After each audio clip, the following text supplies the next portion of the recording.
ಈಗ ಚೌಲ್ಟ್ರಿ ಹತ್ರ ಬಂದಿದ್ದೀವಿ. ಒಳಗಡೆ ಹೋಗ್ಬೇಕು. ನಾವು ಚೌಲ್ಟ್ರಿ ಒಳಗಡೆ ಎಂಟರ್ ಆಗ್ತಿದ್ದಂಗೆ ಮದುಮಗನ್ನ ಕಾಶಿ ಯಾತ್ರೆ ಕರ್ಕೊ ಹೋಗ್ತಾ ಇದ್ರು. ಈ ಥರ ಕಾಶಿ ಯಾತ್ರೆ ಶಾಸ್ತ್ರ ತುಂಬ ಹಿಂದಿಂದ ನಡ್ಕೊಂಡು ಬಂದೈತೆ. ಇದರ ಅರ್ಥ ಏನಂತಂದರೆ, ಆಗ ಹಿಂದೆ ಈ ಮದುಮಗ ಇರ್ತಾನಲ್ಲ, ಅವನು ನನಗೆ ಮದುವೆನೂ ಬೇಡ ಏನೂ ಬೇಡ ಅಂತ ಕಾಶಿಗೆ ಹೋಗ್ತೀನಿ ಅಂತ ಹೋಗ್ತಿರ್ತಾನಂತೆ. ಈ ವಧು ತಂದೆ ತಾಯಿ, ನನಗೊಬ್ಳು ಮಗಳಿದ್ದಾಳೆ, ಕಾಲು ತೊಳೆದು ಕನ್ಯಾದಾನ ಮಾಡಿಕೊಡ್ತೀವಿ, ನೀನು ಕಾಶಿಗೆ ಹೋಗ್ಬೇಡ ಬಾ ಅಂತ ಕರ್ಕೊಬರ್ತಾರಂತೆ. ಆ ಕಾಲದಿಂದ ಈ ಕಾಲದವರೆಗೂ ಈ ಮದುವೆಲಿ ಈ ಶಾಸ್ತ್ರ ಮಾತ್ರ ಮುಂದುವರ್ಕೊಂಡು ಬಂದಿದೆ.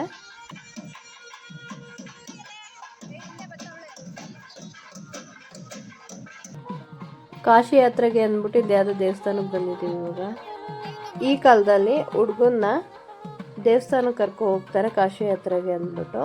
ಅಲ್ಲಿಗೆ ಹುಡುಗಿ ಮನೆಯವ್ರು ಬಂದು, ನೀವು ಕಾಶಿಗೆ ಹೋಗಬೇಡಿ, ನಾವು ನಮ್ಮ ಮಗಳನ್ನ ನಿಮಗೆ ಕಾಲು ತೊಳೆದು ಕನ್ಯಾದಾನ ಮಾಡಿಕೊಡ್ತೀವಿ ಅಂತ ಬಂದು ದಾರ ಮಂಟಪಕ್ಕೆ ಕರ್ಕೊಂಡು ಹೋಗ್ತಾರೆ.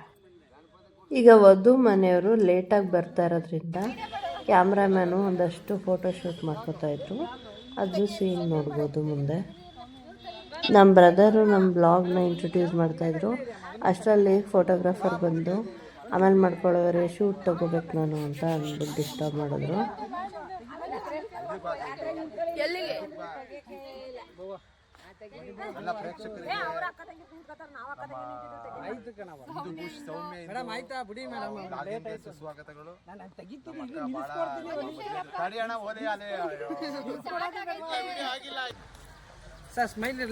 ಸ್ವಲ್ಪ ಫ್ರೀ ಆಗಿತ್ತು ಟೈಮು ಅಂತ ಅಂದ್ಬಿಟ್ಟು ಫೋಟೋಶೂಟ್ನ ಏನು ಆರಾಮಾಗಿ ಏನು ಪೀಸಾಗಿ ಮಾಡ್ತಾ ಇದ್ದಾರೆ ನೋಡ್ಬೋದು. ಇದು ಚೆನ್ನಾಗಿ ಬರಲಿಲ್ಲ ಅಂದ್ಬಿಟ್ಟು ನೆಕ್ಸ್ಟ್ ಡೇಕಲ್ಲಿ ಬೇರೆ ರೀತಿ ತಗೊಂಡ್ರು.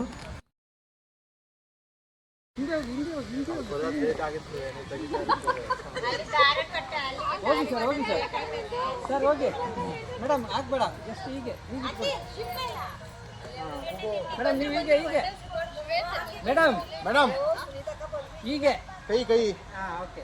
ಇನ್ನು ಸ್ವಲ್ಪ ಹಿಂದೆ ಹೋಗಿ ಮೇಡಮ್. ಇನ್ನು ಹುಡುಗಿ ಮನೆಯವ್ರು ಬರ್ಬೇಕಲ್ಲ ಕರ್ಕೋಗಕ್ಕೆ. ಹಿಂದೆ ಹೋಗಿ ಮೇಡಮ್, ಹಿಂದೆ ಹೋಗಿ, ಇನ್ನು ಸ್ವಲ್ಪ ಹೋಗಿ ಮೇಡಮ್, ಹೋಗಿ ಮೇಡಮ್. ರೆಡಿ?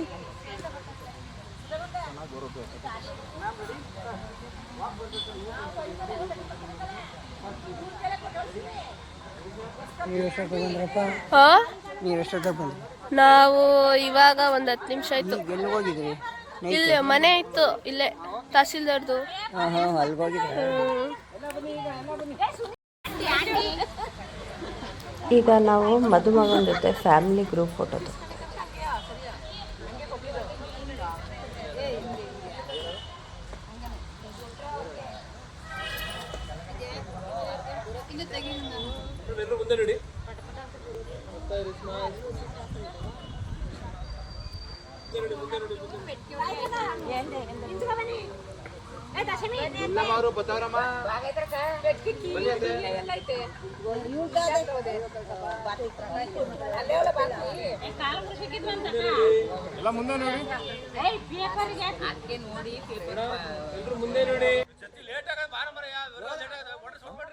ವಧು ಮನೆಯವ್ರು ಬಂದು ಇಲ್ಲಿ ಒಂದು ಶಾಸ್ತ್ರ ಮಾಡಿ ಕರ್ಕೊಂಡು ಹೋಗ್ಬೇಕಿತ್ತು ಹುಡುಗನ. ಆದರೆ ಮುಹೂರ್ತಕ್ಕೆ ಟೈಮ್ ಆಯ್ತು ಅಂದ್ಬಿಟ್ಟು ಛತ್ರದ ಹತ್ರನೇ ಮಾಡ್ತಾರಂತೆ ಶಾಸ್ತ್ರನ. ಹಾಗಾಗಿ ಮದುಮಗನ ಕರ್ಕೊಂಡು ಛತ್ರದ ಕಡೆ ಹೊರಟ್ವಿ.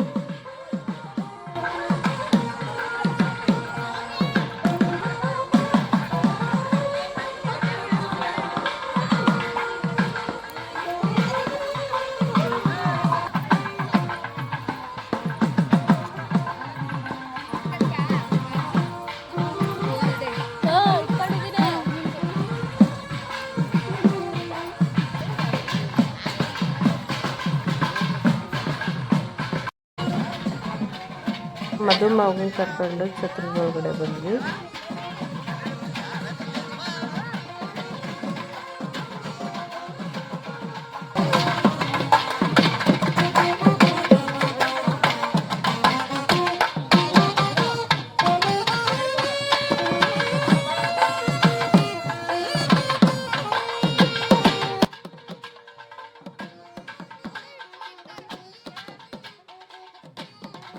ವಧು ಮನೆಯವರು ಇವಾಗ ವರುಣ್ಗೆ ಕಾಲು ತೊಳೆದು ಪೂಜೆ ಮಾಡಿ ನಮ್ಮ ಮಗಳನ್ನ ನಿಮಗೆ ದಾರೆ ಏರ್ಕೊಡ್ತೀವಿ ಅಂತ ಒಡವೆ ವಸ್ತ್ರನೆಲ್ಲ ಕೊಟ್ಟು ಛತ್ರದೊಳಗಡೆ ಕರ್ಕೊಂಡು ಹೋಗ್ತಾರೆ.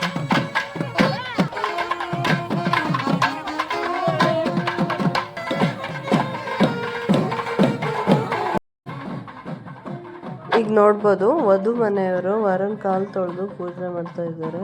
ಶಾಸ್ತ್ರ ನಡೀತಾ ಇದೆ.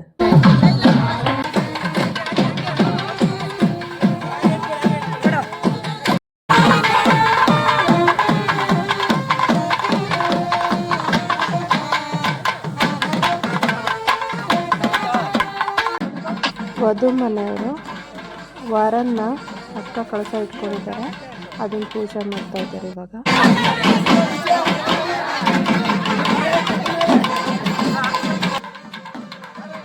ಇದೆಲ್ಲ ಆದಮೇಲೆ ವಧು ಮನೆಯವರು ವರಂಗೆ ಆರತಿ ಮಾಡಿ ಛತ್ರದ ಒಳಗಡೆ ಬರ್ತಿದ್ದಾರೆ.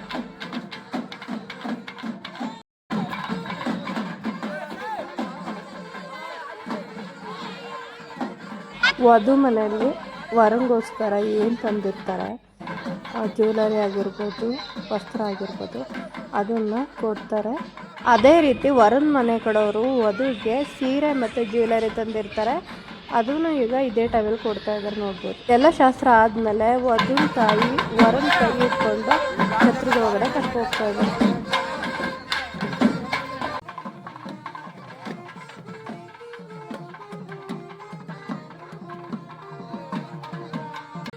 ಈಗ ದಾರ ಮುಹೂರ್ತ ಬಂದು 9:30ಯಿಂದ 10:00ವರೆಗೆ. ಇವಾಗ ಮಂಟಪದ ಹತ್ರ ವರನ್ನ ಕರ್ಕೊಬಂದು 9:30ಗೆ ಮಂಟಪದ ಹತ್ರ ನಿಲ್ಲಿಸಿದ್ದಾರೆ. ಈಗ ವರ 3 ಪ್ರದಕ್ಷಿಣೆ ಹಾಕಿ ಹಸೆಮಣೆ ಮೇಲೆ ನಿಂತ್ಕೊತಾರೆ.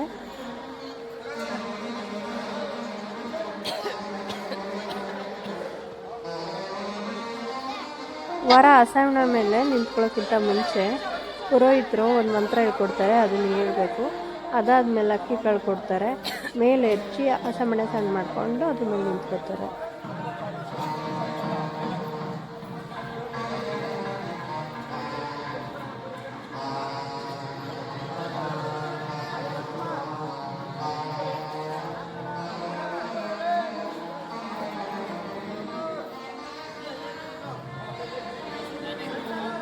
ನೆಕ್ಸ್ಟು ವಧುನ ಕರ್ಕೊಬಂದು 3 ಸತಿ ಪ್ರದಕ್ಷಿಣೆ ಹಾಕಾದ್ಮೇಲೆ ಇದೇ ರೀತಿ ಪ್ರೊಸೀಜರಲ್ಲಿ ಹಸೆಮಣೆ ಮೇಲೆ ನಿಲ್ಲಿಸ್ತಾರೆ.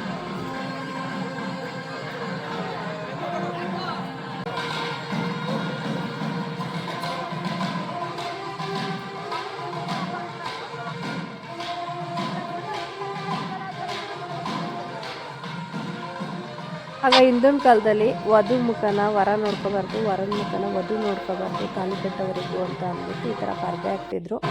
ಅದೇ ಥರ ಶಾಸ್ತ್ರನ ಮುಂದುವರಿಸ್ಕೊಂಡಿದ್ದಾರೆ. ಒಬ್ಬರು ತಲೆ ಮೇಲಿಂದ ಒಬ್ಬರು ತಲೆ ಮೇಲೆ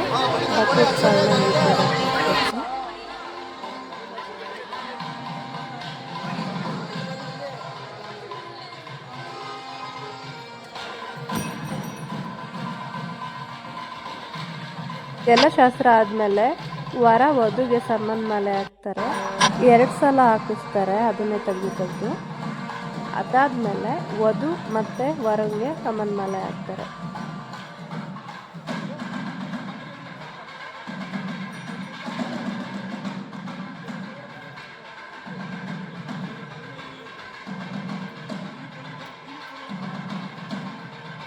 ಇದೆಲ್ಲ ಶಾಸ್ತ್ರ ಆದಮೇಲೆ ವಧು ತಂದೆ ತಾಯಿ ಹಾಲು ತುಪ್ಪ ಬಿಡೋದ್ರ ಮೂಲಕ ದಾರೆ ಎರೆದುಕೊಡ್ತಾರೆ. ಇದಾದಮೇಲೆ ವರನ ತಂದೆ ತಾಯಿ ಕೂಡ ದಾರೆ ಎರೆದುಕೊಡ್ತಾರೆ ಅವ್ರ ಮಗನ್ನ. ಅದಕ್ಕೆ ನಮ್ಮ ಚಿಕ್ಕಪ್ಪ ಪೇಟ ಹಾಕೊಂಡು ಸಿದ್ಧ ಮಾಡ್ಕೊತಾ ಇದ್ದರು. ತಂದೆ ತಾಯಿ ಹಾಲು ತುಪ್ಪ ಬಿಟ್ಟು ದಾರೆ ಎರ್ಕೊಟ್ಮೇಲೆ ನೆಕ್ಸ್ಟು ತಾಳಿ ಕಟ್ಟೋ ಶಾಸ್ತ್ರ ನಡೆಯೋದು. ಎರೆಯಕ್ಕಿಂತ ಮುಂಚೆ ವಧು ವರನಿಗೆ ಈ ಥರ ಪಂಚೆ ಕೊಡ್ತಾರೆ, ಸೀರೆ ಮತ್ತು ಪಂಚೆ ಹಾಳಾಗಬಾರ್ದಂತ. ಈಗ ವಧು ತಂದೆ ತಾಯಿ ದಾರೆ ಏರ್ಕೊಡ್ತಾ ಇದ್ದಾರೆ ಅವ್ರ ಮಗಳನ್ನ ನೋಡ್ಬೋದು. ಫಸ್ಟು ಈ ಸ್ಟೇಜಲ್ಲಿ ತಾಯಿ ತಂದೆ ಮತ್ತು ಹೆಣ್ಮಗು ತುಂಬಾ ಹೇಳ್ತಾರೆ, ಯಾಕಂದರೆ ಇಷ್ಟು ವರ್ಷ ಸಾಕಿ ಬೆಳೆಸಿ ಇವತ್ತು ಇನ್ನೊಬ್ರು ಮನೆ ಕಳಿಸ್ಕೊಡ್ಬೇಕಲ್ಲ ಅಂತ. ಮತ್ತು ತಂದೆ ತಾಯಿಗೆ ಇನ್ನೊಂದು ಸಮಾಧಾನ ಇರುತ್ತೆ, ಮಕ್ಕಳನ್ನ ಮುಂದಿನ ಬೆಳವಣಿಗೆಗೆ ದಾರಿ ಮಾಡಿಕೊಡ್ತಾ ಇದ್ದೀವಿ ಅಂತ. ಈಗ ನೋಡ್ಬೋದು ನಮ್ಮ ಚಿಕ್ಕಪ್ಪ ಮತ್ತು ಚಿಕ್ಕಮ್ಮ ಮಗನ್ನ ಹುಡುಗಿ ಮನೆಯವರು ದಾರೆ ಹೇಳ್ಕೊಡ್ತಾ ಇದ್ದಾರೆ ಇವಾಗ.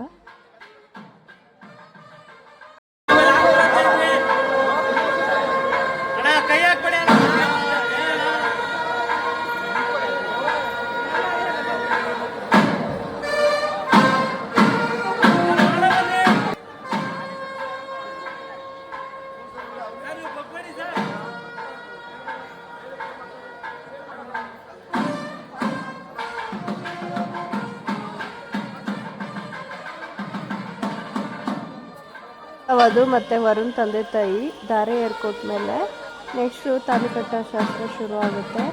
ಎಲ್ರಿಗೂ ಅಕ್ಷತೆ ಕೊಡ್ತಾ ಇದ್ದಾರೆ ನೋಡ್ಬೋದು.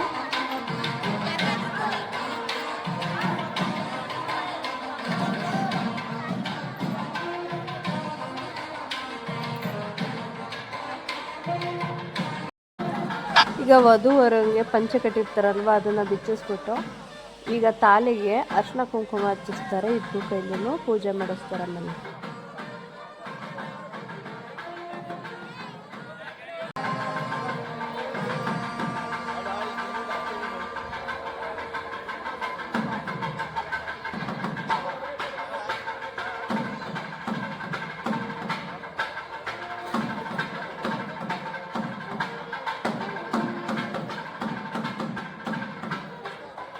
ಈಗ ವಧು ಮತ್ತು ವರನ್ನ ಇಬ್ಬರೂ ತಾಲಿ ಮುಡಿಸಿ ಮಂತ್ರ ಹೇಳಿಸ್ತಾ ಇದ್ದಾರೆ. ಇವತ್ತೊಂದು ದಿನ ಈ ತಾಲಿ ಅನ್ನೋದು ಗಂಡ ಹೆಂಡತಿನ ಪವಿತ್ರ ಬಂಧನಕ್ಕೆ ಒಂದು ಸಾಕ್ಷಿಯಾಗುತ್ತೆ.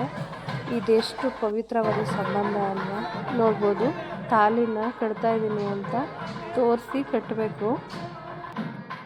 ಈಗ ನೋಡ್ಬೋದು ವಧು ಮತ್ತು ವರ ತಾಲಿಯನ್ನು 3 ಗಂಟಲ್ಲಿ ಪವಿತ್ರ ಬಂಧನದಲ್ಲಿ ಒಂದಾಗ್ತಾ ಇದ್ದಾರೆ. ಗಂಡು ಹೆಣ್ಣು 3 ಗಂಟಿಂದನೇ ಒಂದಾಗೋದಿಲ್ಲ.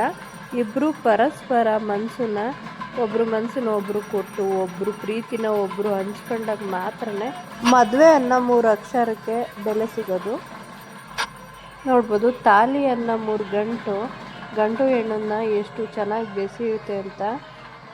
ವರ 3 ಗಂಟು ಮಾತ್ರ ಕಟ್ಟೋದಲ್ಲ, ವಧು 3 ಗಂಟು ಹಾಕಿಸ್ಕೊಳ್ಳೋದಲ್ಲ, ಅವ್ರವ್ರ ಮನಸ್ಸಿಗೆ ಹಾಕೊಳ್ಳೋ ಗಂಟಿದು. ನೆಕ್ಸ್ಟು ಬಂಧು ಬಾಂಧವರು ಹಾಲು ತುಪ್ಪ ಬಿಡೋದ್ರ ಮೂಲಕ ಗಂಡು ಹೆಣ್ಣಿಗೆ ಆಶೀರ್ವಾದ ಮಾಡ್ತಾರೆ. ಈಗ ನೋಡ್ಬೋದು ನಮ್ಮ ದೊಡ್ಡಮ್ಮ ಹಾಲು ತುಪ್ಪ ಬಿಡ್ತಾ ಇದ್ದಾರೆ.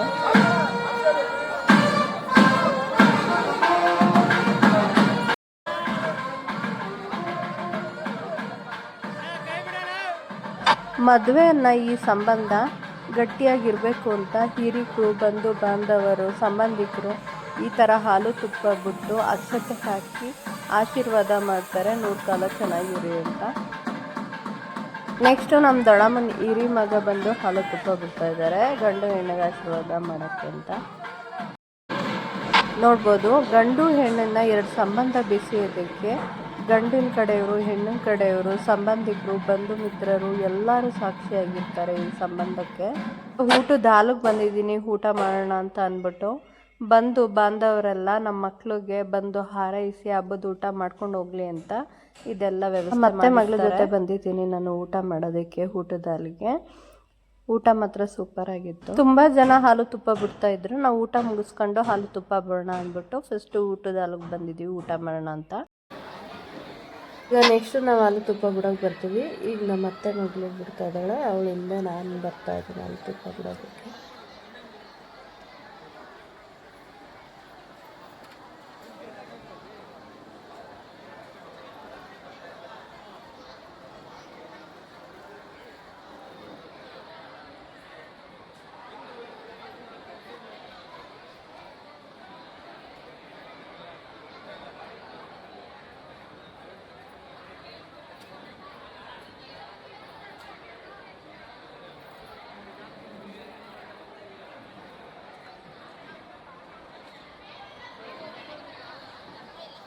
ಎಲ್ಲರೂ ಹಾಲು ತುಪ್ಪ ಬಿಟ್ಮೇಲೆ ಲಾಸ್ಟಲ್ಲಿ ಅವ್ರ ಅಕ್ಕಂದಿರು ಬಿಡ್ತವ್ರೆ ನೋಡಿ. ವರುಣ್ 2ನೇ ಅಕ್ಕನ ಫ್ಯಾಮಿಲಿ ಇದು, ಹೋಲ್ ಫ್ಯಾಮಿಲಿ ಕೈಲಿ ಬಿಡ್ತಾ ಇದ್ದಾರೆ ನೋಡ್ಬೋದು. ಇವ್ರಿಗೆ 2 ಮಕ್ಕಳು, 1 ಹೆಣ್ಣು 1 ಗಂಡು.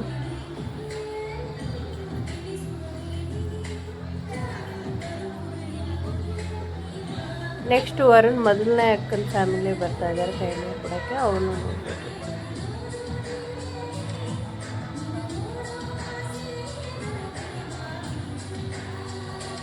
ಇವರೇ ವರುಣ್ ಮೊದಲನೇ ಅಕ್ಕನ ಫ್ಯಾಮಿಲಿ, ಇವ್ರಿಗೆ ಒಬ್ಬರೇ ಮಗ ನೋಡ್ಬೋದು.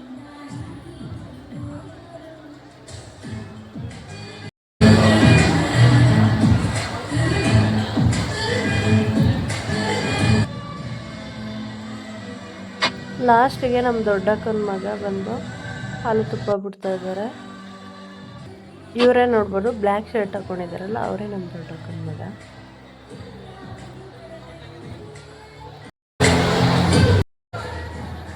ನಮ್ಮ ಆಂಟಿ ವಿಡಿಯೋ ಮಾಡ್ತಾ ಇರೋದು ನೋಡಿ ನಗ್ತಾ ಇದ್ರು. ಎನಿ ಟೈಮ್ ಎಲ್ಲ ಕ್ಯಾಪ್ಚರ್ ಆಗಬೇಕು ಅಂತ ವಿಡಿಯೋ ಮಾಡ್ತಾ ಇರ್ತೀನಲ್ವಾ, ಹಂಗಾಗಿ.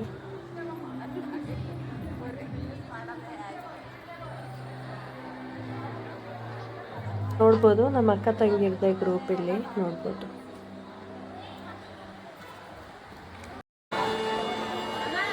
ಮಧ್ಯಾಹ್ನ 12 ಗಂಟೆ ಆದ್ರೂ ಬರ್ತಾನೆ ಇದ್ರು. ಇವ್ರು ನೋಡ್ಬೋದು ವರುಣ್ 3ನೇ ಅಕ್ಕ.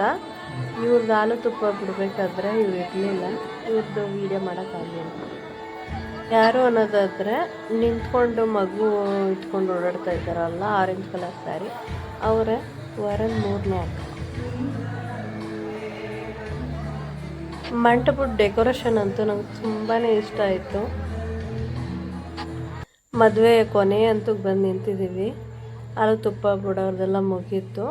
ಮದುವೆಯ ಕೊನೆ ಶಾಸ್ತ್ರ ಮಾಡ್ತಾ ಇದ್ದೀರಿ ಇವಾಗ ನೋಡ್ಬಿಟ್ಟು.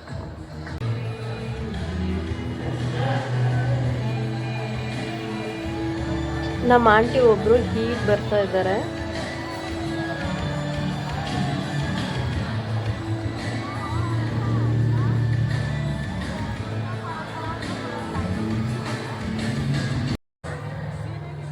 ನನ್ನ ಹಸ್ಬೆಂಡ್ ದೊಡ್ಡಕ್ಕ ಇದ್ದಾರಲ್ಲ, ಅವ್ರ ತಂಗಿ ಜೊತೆ ಮಾತಾಡ್ತಾ ಇದ್ದಾರೆ. ಇವರು ನಂಗೆ ಅಕ್ಕ ಆಗಬೇಕು. ನಮ್ಮನೆಯವರು ಮತ್ತು ಇವರು ತುಂಬ ಹಳೇ ಫ್ರೆಂಡು. ನನ್ನ ಮದುವೆ ಆಗೋಕ್ಕಿಂತ ಮುಂಚೆ ಕಾಲೇಜಲ್ಲಿ ಫ್ರೆಂಡ್ ಆದವರು. ಹಾಗಾಗಿ ಯಾವಾಗ ಸಿಕ್ಕಿದ್ರೂ ಕ್ಲೋಸಾಗಿ ಮಾತಾಡ್ತಾರೆ. ಇವಳು ನನ್ನ ಮಗಳು ಗೊತ್ತಿರಬೇಕಲ್ವ ನಿಮಗೆ. ಮದುವೆ ಎಲ್ಲ ನಾವು ಹೊಡ್ತಾ ನಮ್ಮ ಮನೆಯವರಲ್ಲಿ ಎಲ್ಲರೂ ಕಾಲು ಹಿಡಿಯಿದ್ದೇನೆ. ನಮ್ಮ ಅಕ್ಕನ ಕಾಲು ಹಿಡಿತಾ ಇದ್ದಾರೆ ಇವಾಗ.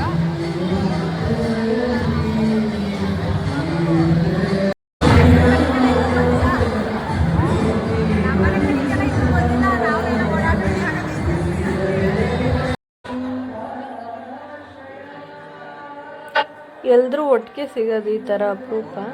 ಯಾಕಂದರೆ ಎಲ್ಲರೂ ಅವ್ರವ್ರದ್ದೇ ಕೆಲಸದಲ್ಲಿ ಬ್ಯುಸಿ ಇರ್ತಾರೆ.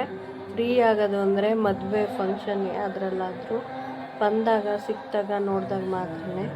ಹಾಗಾಗಿ 1 ಗಂಟೆ ಕುತ್ಕೊಂಡು ಫ್ರೀಯಾಗಿ ಮಾತಾಡ್ತೀವಿ ಎಲ್ಲರೂ ಸೇರಿಕೊಂಡು. ತುಂಬ ದಿನದಿಂದ ವೆಯ್ಟ್ ಮಾಡ್ತಾಯಿದ್ವಿ ಈ ಮದುವೆಗೆ.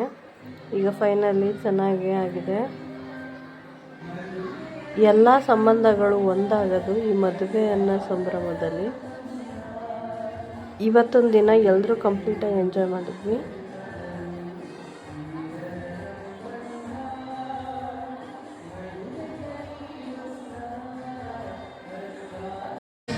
ಎಲ್ರಿಗೂ ಬಾಯ್ ಅಂತ ಹೇಳ್ಬಿಟ್ಟು ಈಗ ಹೊರಡ್ತಾ ಇದ್ವಿ.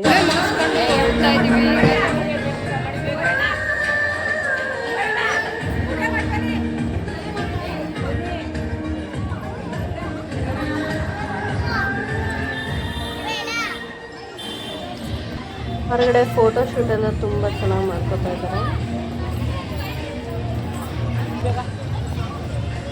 ಮದುವೆ 3 ದಿನದ ಮದುವೆ ಮುಗೀತು. 3 ಜನ ಅಕ್ಕ ತಂಗಿರು ಫೋಟೋ ಶೂಟ್ ಮಾಡಿಸ್ಕೊತಾ ಇದ್ರು. ನಾನು ಆ ಟೈಮಲ್ಲಿ ಅವ್ರಿಬ್ರಿಗೆ ಬಂದೆ. ಎಲ್ರಿಗೂ ಬಾಯ್ ಹೇಳ್ಬಿಟ್ಟು ಹೋಗ್ತಾ ಇದ್ದೀನಿ. ಇಲ್ಲಿಗೆ ನಮ್ಮ ವ್ಲಾಗ್ನ ಎಂಡ್ ಮಾಡೋ ಟೈಮ್ ಬಂತು. ಈ ವ್ಲಾಗ್ ನಿಮ್ಗೆ ಇಷ್ಟ ಆಗಿದ್ರೆ ಒಂದು ಲೈಕ್ ಕೊಡಿ, ಕಮೆಂಟ್ ಹಾಕಿ, ಶೇರ್ ಮಾಡಿ, ಸಬ್ಸ್ಕ್ರೈಬ್ ಮಾಡ್ಕೊಳ್ಳೋದು ಮಾತ್ರ ಮರಿಬೇಡಿ ಫ್ರೆಂಡ್ಸ್. ತಮ್ಮನ ಮದುವೆ ಹೇಗೆ ನಡೀತು